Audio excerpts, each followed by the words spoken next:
अब मोदी जी उस चीज को मुसलमानों के गरीब लोगों को, पसमानदा मुसलमानों को, पिछड़े मुसलमानों को, गरीब मुसलमानों को आगे बढ़ा, कैसे इम्प्रूवमेंट हो, वक्फ बोर्ड की इनकम कैसे बढ़े, उस पैसे से सरकार गरीब बच्चों के लिए कैसे इंस्टीट्यूशन चलाए, कैसे कॉलेज बने, कैसे स्कूल बने, ये उन लोगों के लिए जो लोग पिछले लंबे सालों से वक्फ बोर्ड की संपत्ति लेकर ना रेंट पे कर रहे थे, ना पैसे दे रहे थे, फ्री में उसका एंजॉयमेंट कर रहे थे, उन लोगों को थोड़ी तकलीफ।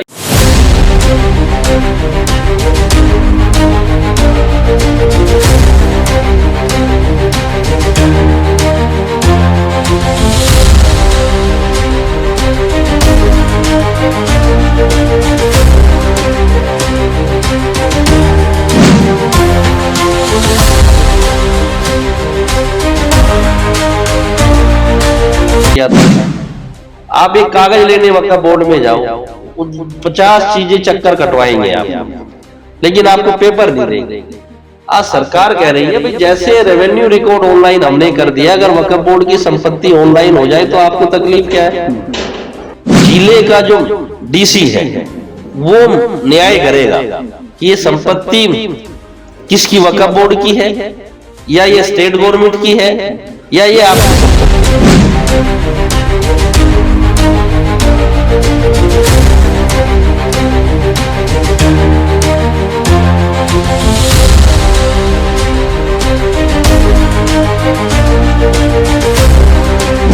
कि अब इस भ्रष्टाचार पे पूरी तरह अंकुश लगेगा। फड़फड़ा वही अधिकारी रहे जिन्होंने ये सब काम किए, जिन्होंने वक्फ बोर्ड के लिए ना कई मुसलमानों को स्कूल दिए, ना हॉस्पिटल दिए, ना रोजगार दिया।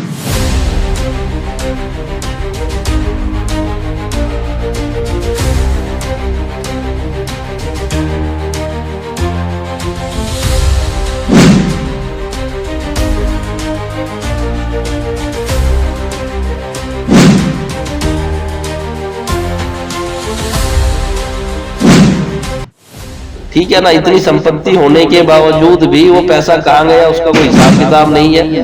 पहली बार देश में 52 बच्चे मुस्लिम समाज के IAS IPS बने हैं तो भारतीय जनता पार्टी ने भेदभाव किया गया। सबका साथ, सबका हाथ, सबका विकास, सबका विश्वास के साथ, सबके प्रयास के साथ माननीय नरेंद्र मोदी चल रहे हैं। हमारे प्रधानमंत्री जी का पहले से ये दृढ़ संकल्प है कि इन लोगों की इनकम कैसे बढ़े, ये लोग एजुकेशन में कैसे आगे बढ़े हैं। देश की संसद में आज वक्फ संशोधन बिल पेश हो चुका है और आने वाले समय में पास भी हो जाएगा। पर इस वक्त हमारे साथ इस वक्फ बिल पर बातचीत करने के लिए अल्पसंख्यक मोर्चा के जिला अध्यक्ष रफाकत हसन है। तमाम विषयों में जानकारी प्राप्त करेंगे।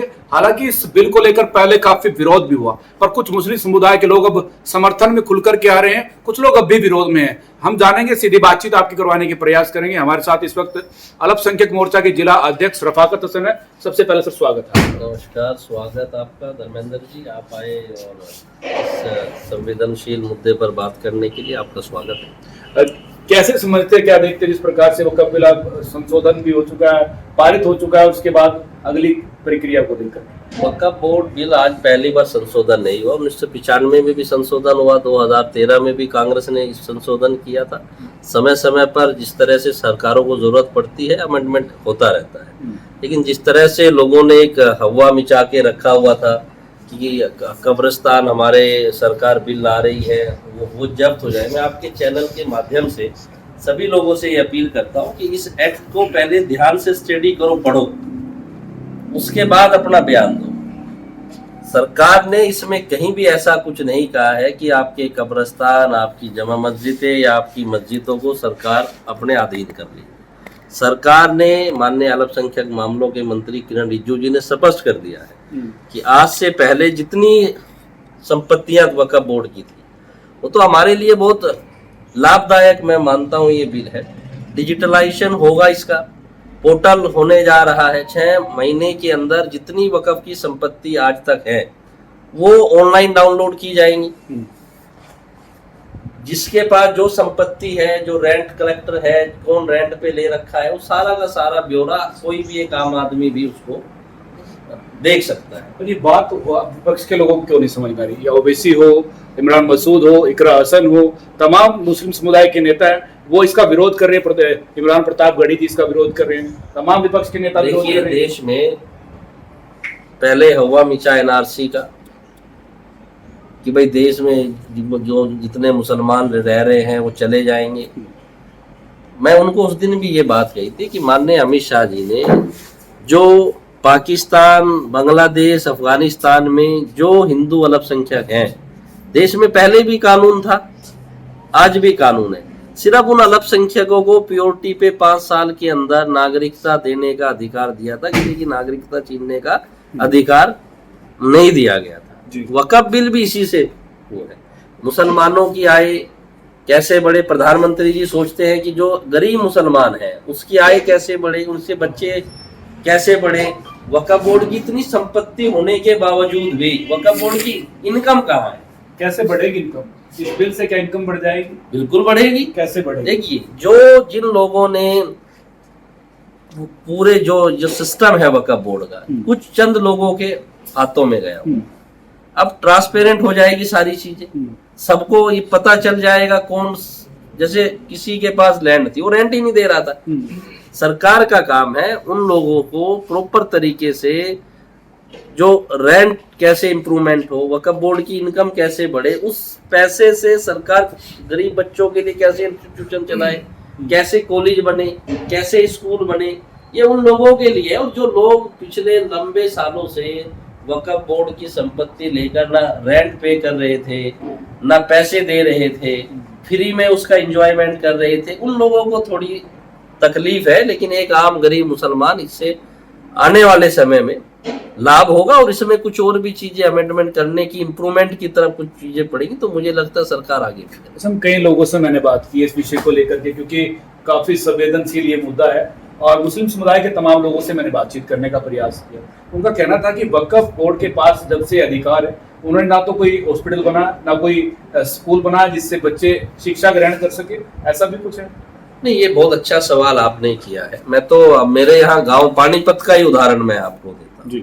पानीपत में मुझे लगता है वक्फ बोर्ड की अच्छी खासी लैंड है, लेकिन वक्फ बोर्ड में जिन लोगों का कब्जा शुरू से रहा है, हमारे हरियाणा के, चाहे वो मेवात के लोग रहे हों या अदर स्टेट के लोग रहे हों, उन्होंने इन साइडों में कोई इंस्टीट्यूशनल क्या बनाया है? आज मैं उनसे भी सवाल पूछता हूँ कि उन्होंने कोई इंस्टीट्यूशनल बनाया क्या, कोई हॉस्पिटल बनाया क्या, कोई इंजीनियरिंग कॉलेज बनाया क्या? वक्फ बोर्ड जो बना था, वक्फ बोर्ड मुसलमानों की आर्थिक तरक्की के लिए इंप्रूवमेंट करने के लिए बना था। जो लोग 47 के बाद चले गए थे बंटवारे में, या जो लोग अब भी कोई अकेला रहता है, उसका पीछे कोई नहीं है, वो अल्लाह के लिए दान कर देता है जी। लेकिन उसके जाने के बाद इन लोगों ने उस संपत्ति को अपना समझ लिया था। आप एक कागज लेने वक्फ बोर्ड में जाओ, 50 चीजें चक्कर कटवाएंगे आपको, लेकिन आपको पेपर नहीं देंगे।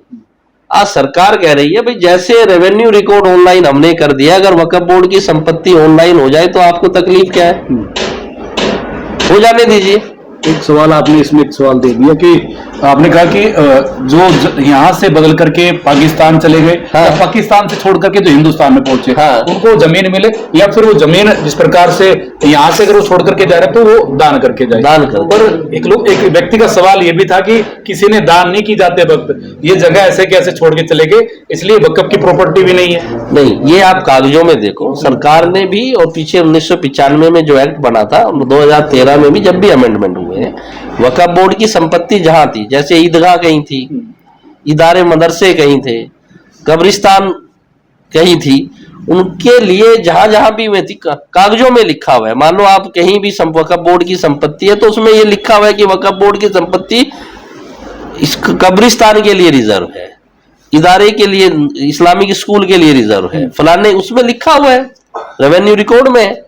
काफी विरोध 3 तलाक का भी हुआ, अब इसके बाद भी विरोध हो रहा है। 3 तलाक का विरोध हुआ तो 3 तलाक का विरोध होने के बाद में हमारी महिलाएं जो हैं वो अपने आप को इस तरह से वो करने पर, पहले उनको संविधान के अनुरूप कानून में वो नहीं जा सकती थी। देखिए, ये देश जो है ये हिंदुस्तान है, संविधान से चलेगा देश। अब उन महिलाओं को भी ये हो गया है कि अगर हमें पहले सामाजिक तौर पे उनका वो हो जाता था कि तलाक कर दिया, नहीं भी मानती थी, जबरदस्ती कर कानून में जाती थी, उनके ऊपर कोई सुनवाई नहीं होती थी। आपने कहा कि संविधान से देश चलेगा, पर मुस्लिम पर्सनल लॉ बोर्ड क्या करेगा फिर? देखिए, सब धर्मों में अपने अपने तरीके से लोगों ने वो किया हुआ है। मुस्लिम पर्सनल लॉ बोर्ड का काम क्या था, मैं पूछना चाहता हूँ। मुस्लिम पर्सनल लॉ बोर्ड का काम था कि मुसलमानों को कांग्रेस के टाइम में सच्चर कमेटी की जो रिपोर्ट आई है, क्यों लागू नहीं कराई मुस्लिम पर्सनल लॉ बोर्ड ने। मुस्लिम पर्सनल लॉ बोर्ड मुसलमानों का पक्का हिमायती रहा है, क्यों कांग्रेस के खिलाफ आवाज नहीं उठाई। सच्चर कमेटी ने स्पष्ट कहा उसमें। अब मोदी जी उस चीज को मुसलमानों के गरीब लोगों को, पसमंदा मुसलमानों को, पिछड़े मुसलमानों को, गरीब मुसलमानों को आगे बढ़ाना चाहते हैं, तो इसको तकलीफ क्या है? गरीबों को फायदा कैसे होगा? अब ये सवाल बार बार उठ रहा है कि गरीबों को फायदा होगा, गरीबों को कैसे फायदा पहुंचेगा? हाँ, अब आप सुन लीजिए, वक्फ बोर्ड में एक चीज और आई है नई निकल के। जो गरीब लोग वक्फ की संपत्ति में पिछले 20 साल से 15 साल से रह रहे थे, रेंट भी बराबर दे रहे थे, लेकिन मालकाना हक नहीं मिल पा रहा था, वो कोर्ट में जाके अपना अधिकार वो जमा सकते हैं। और जो एक सरकारी जो उसका वो बनता है सर्कल रेट के आधार पे, वो पैसे वो जमा कराए, उसको अधिकार मिल जाएगा। अच्छा, एक सवाल और, पहले तो ये था कि किसी भी प्रॉपर्टी पे गए वहां पर दावा ठोक दिया ये वक्फ की प्रॉपर्टी है, ना कोई कोर्ट में केस लड़ सकता था। अब ये भी खत्म हो जाएगा शायद। नहीं, ये अभी मैंने कहा ना, जिले का जो डीसी है वो न्याय करेगा कि ये संपत्ति किसकी, वक्फ बोर्ड की है या ये स्टेट गवर्नमेंट की है या ये आपकी संपत्ति है। दावा ठोकने से किसी की संपत्ति नहीं बन जाती, पहले आप कोर्ट कचहरी जाते थे, अब यही डिसाइड हो जाएगा।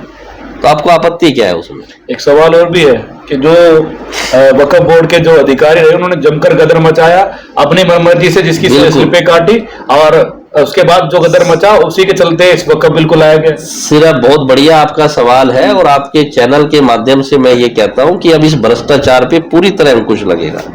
फड़फड़ा वही अधिकारी रहे हैं जिन्होंने ये सब काम किए हैं। पूरे देश में उन लोगों का इस तरह का एक पूरा मशीनरी बनी हुई थी, जिन्होंने वक्फ बोर्ड के लिए ना कई मुसलमानों को स्कूल दिए, ना हॉस्पिटल दिए, ना रोजगार दिया, ठीक है ना। इतनी संपत्ति होने के बावजूद भी वो पैसा कहाँ गया उसका कोई हिसाब किताब नहीं है। सरकार ने अपने बिल में स्पष्ट लिखा है कि सीएजी अब इसकी रिपोर्ट भी करेगा, सीएजी ऑडिट भी करेगा, सीएजी सारी चीज इसकी करेगा। और उसमें ये भी लिखा है कि जहां हॉस्पिटल की जरूरत मुस्लिम को होगी, वक्फ बोर्ड से जो आमदनी होगी उसमें स्कूल भी मुसलमानों के लिए बनेंगे, हॉस्पिटल भी बनेंगे, ये सब चीज उसमें है बिल में। एक बड़ा वर्ग है जिसको समझाने में भी काफी नाकामी आपको मिल सकती है, समझाने का प्रयास करेंगे। समझाने में धारा 370 भी टूटी, कह रहे थे देश में भूचाल आ जाएगा, कहाँ आया भूचाल? समर्थन करते हैं धारा 370? बिल्कुल ठीक हुआ।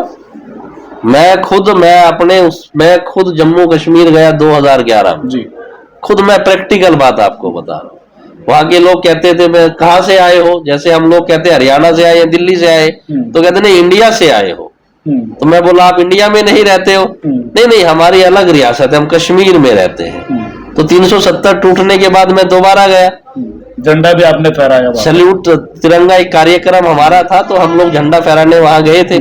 तो हमने उनसे सवाल किया ही, तो बोले नहीं हमने कहा भी कहाँ से हो, तो बोलने लगे हम कश्मीर के फलाने गांव से हैं, यहाँ से है। तो ये चेंज 370 टूटने के बाद आया है। अब वो ये नहीं कहते हम इंडिया से आप आए हो, पूछते आप पानीपत से आए हैं, दिल्ली से आए हैं। तो चेंजिंग है, वहाँ रोजगार की इम्पोर्टेंस बड़ी है, वहाँ टूरिज्म आपने देखा होगा न्यूज के माध्यम से, सबसे ज्यादा टूरिज्म इस बार जम्मू कश्मीर में गया है। मेरा अंतिम सवाल है, सारे काम मुस्लिम विरोधी क्या बीजेपी नहीं करने हैं और कोई सरकार नहीं कर सकती थी? अगर इतना ही फायदा हो रहा था तो कांग्रेस से क्यों नहीं किया? देखिए सवाल इस चीज का है, कांग्रेस ने 60 सालों में मुस्लिम समाज को अनपढ़ता दी है, उनको पढ़ने लिखने के लिए सक्षम नहीं है। पढ़ेगा आदमी तभी उनका उत्तर दे पाएगा। भाजपा कहती है आप मुख्य धारा में आइए, आप संविधान को पढ़िए, आप देश के साथ चलिए, आपके बच्चे आईएएस बनाइए। पहली बार देश में 52 बच्चे मुस्लिम समाज के आईएएस आईपीएस बने हैं, तो भारतीय जनता पार्टी ने भेदभाव किया गया। सबका साथ सबका हाथ, सबका विकास, सबका विश्वास के साथ, सबके प्रयास के साथ माननीय नरेंद्र मोदी चल रहे हैं। हमारे प्रधानमंत्री जी का पहले से ये दृढ़ संकल्प है कि इन लोगों की इनकम कैसे बढ़े, ये लोग एजुकेशन में कैसे आगे बढ़े हैं। वो ठीक है कि जिन लोगों को थोड़ा पेन दर्द होता है उनको तकलीफ रहती है, लेकिन मैं समझता हूं कि जिस तरह से हर चीज पे अंकुश लगाया जा रहा है भ्रष्टाचार पे, मुस्लिमों के जो बच्चे हैं आज सारी चीजें छोड़ के वो भी बच्चे स्कूल में पढ़ रहे हैं, मुख्य धारा में आ रहे हैं। मेरा गांव गढ़ी बेसिक पड़ता है, एक छोटा सा गांव है, वहां के सन 47 के बाद 2 आदमी नौकरी पे थे, लेकिन 2014 से और 2024 तक वहां 14 बच्चे जॉब पे लगे हैं। तो ये भारतीय जनता पार्टी की देन है। उन्हें देखने के बाद ही और लोग जागरूक हुए हैं। मेरे गांव में एक स्कूल है, 10th और 12th का रिजल्ट 1 या 2 बच्चे पास होते थे, पहली बार वहां 100% रिजल्ट आया 10th और 12th का। तो ये भारतीय जनता पार्टी की देन है, जागरूकता दी है। वहां रूम बनाने का काम अब भारतीय जनता पार्टी ने, वहां स्ट्रक्चर भी नहीं था कांग्रेस में, अब नया स्ट्रक्चर बन रहा है। तो ऐसा नहीं है, वक्फ बिल जो आया है मुझे लगता है इसमें बहुत अच्छा संशोधन भारतीय जनता पार्टी की सरकार, माननीय नरेंद्र मोदी जी की सरकार ने किया है। और भ्रष्टाचार पे भी अंकुश लगेगा और सारी प्रॉपर्टी ऑनलाइन होगी, कोई भी देख सकता है और कोई भी आप सवाल पूछ सकते हैं। किसी के भी जाके अधिकारी से सवाल पूछते, गुमराह नहीं होंगे लोग। जो एक भय था कि भाई हमारी संपत्ति चली जाएंगी, कब्रिस्तान चले जाएंगे, ऐसा कुछ भी नहीं है। स्पष्ट कर दिया माननीय किरण रिजिजू जी ने कि आज तक जो संपत्ति वक्फ बोर्ड के पास है वो पोर्टल पे अपडेट होगी और वो संपत्ति वक्फ बोर्ड की ही रहेगी। ये उन्होंने ऑफिशियल स्टेटमेंट पार्लियामेंट में। बहुत बहुत शुक्रिया हमसे बातचीत करने का। तो हमारे साथ रफाकत हसन थे, जो कि बीजेपी के अल्पसंख्यक मोर्चा के जिला अध्यक्ष है पानीपत में, और वक्फ बिल संशोधन पर खुलकर अपनी बातों को रख रहे हैं। तो आप लोगों से भी अपील है कि आप लोग इस वीडियो को शेयर करते रहे, ज्यादा लोगों तक पहुंचाते रहे। बोल इंडिया 24 न्यूज के लिए धर्मेंद्र इंसानी।